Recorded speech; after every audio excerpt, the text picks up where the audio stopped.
Welcome to She Reflects, where everything is about you for you. Today we're going to discuss homelessness, which is a serious topic across the world. Um, and we're going to speak on the personal experiences of myself and others or ourselves. So, Homelessness can be typed three different ways. The first type is situational or transitional, and essentially it just means that there was a major life event that could have occurred. You lost a job, maybe you lost your primary caregiver, family member, and it sent you into homelessness. The second type is episodic or cyclical, which means you fall in and out of it. So let's say you're steady for a couple months, then you become homeless, and then you get back on your feet, you're stable, then you fall back into it. It's kind of like a revolving door. And the last type is chronic or long term. And that just means you've never really had the resources or family members or friends to help you sustain. So once you get into homelessness, you stay there for an extended period of time because you can't pull yourself out of it. So you mentioned three different types of homelessness, but what is the actual definition of homelessness? Like, what does it mean to be homeless? Well, it sounds like it means you just don't have a roof over your head on a consistent basis. So I hear that. And so maybe I don't have an apartment or I don't have a place in my name, but I own a vehicle. And so if I'm sleeping in my car, my property, then is that still considered homelessness? Well, not quite. So, the U.S. Department of Housing and Urban Development, HUD, as it's commonly known, they say you lack a fixed, regular, adequate nighttime residence. Okay. So, yeah, you might have a car, you might have a little shed or whatever, but it's not fixed. It's not stable. My car can break down. It can get towed. You don't have somewhere to stay overnight. You don't have a place for privacy. You don't have a restroom. A bathroom. Got it.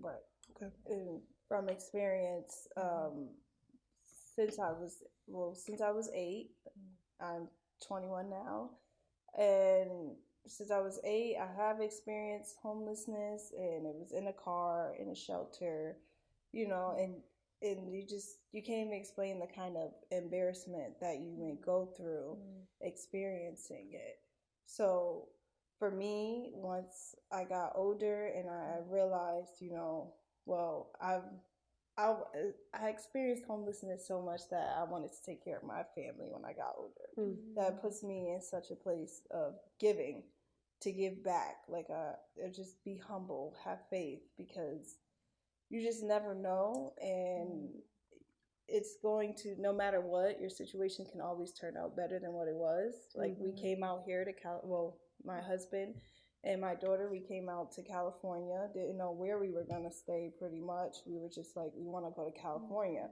So we already had in our mind that we might experience homelessness, and I've already experienced it before. So this time, instead of feeling embarrassed, I was ready for it. I had not pride, but just the feeling of, I can do this, and we can do this.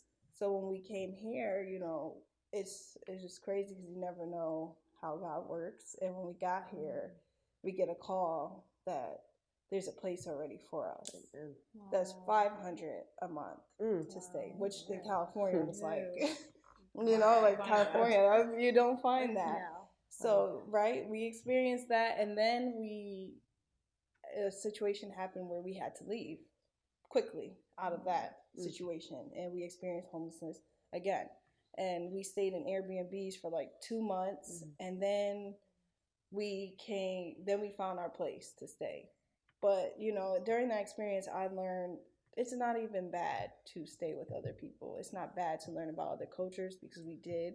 We stayed with a bunch of different people during the Airbnb times, that we learned cultures.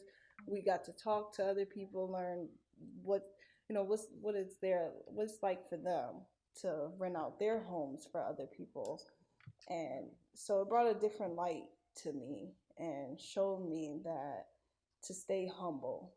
And that's so crazy. Excuse me for cutting you off, but that's so crazy how God works, because you mentioned, I've experienced this before and I'm ready to step out on faith to go wherever I'm being led, which is California, and you Right. did so with bravery because of what you had experienced in the past. Right. So even though you didn't see at the time, I'm only assuming that there's going to be something I'm going to be able to pull from this as an 8-year-old who is experiencing homelessness, but Right. maybe not experiencing that. You and your family may not have ever come to California with that. I don't know what that different world is like.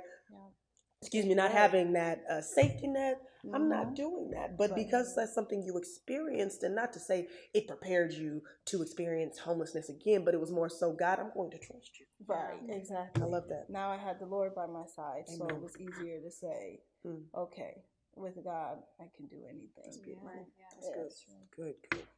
I'm just so encouraged by that. I mean, just thank you for your honesty and her transparency and just being so honest, really, and just open, because that's a big piece about you and who you are and what God has done in your life, and to bring you to the woman of God that you are now, the mother that you are, the wife that you are. I think about like when James says that the testing of your faith produces steadfastness and perseverance, and that was started in your life at the age of 8. Like that was something that God had planned for you to bring you through your childhood and to even come to California as a 20-year-old, as a 19-year-old, because we've known you for 2 years, and like 19. You guys, like she has grown so much. Like God is seriously at work in your life, and He has produced this steadfastness, because in that verse He says that you will lack nothing, that you would be made complete, and that you would be made perfect, that you would lack nothing. And even you saying like God works it out, like He says in Romans, you know, like He works all things out for those who love Him, who are called according to His purpose, for your good and for His glory. And that's what we see in you. We see God being glorified in your life and in the life of your family, in the life of, you're about to have another child, like you know what I mean, like you know what God can do and will do in your life, and you have that faith, and to see that is amazing. So I'm just encouraged. I hope that you would all be encouraged. This is a very sensitive, just a serious topic, and we don't take that lightly. And so we do have some resources that you can go to. Yeah, definitely. So it's so easy for all of us to be able to speak on this now and seeing our sister get through everything to say God provides. Amen. But if you are not in a place where you're like, hey, I don't see the light, I'm experiencing homelessness, and I haven't felt that yet, and I don't know what it's like to get to the other side or to feel my mountaintop. We want you to stay encouraged, and at the bottom of this video, in the description as well as in the comments, we will be sure to provide resources for you so you can get the help that you need. Thank you for watching She Reflects, a Christian woman's perspective. Please subscribe here and be sure to check out our other episodes.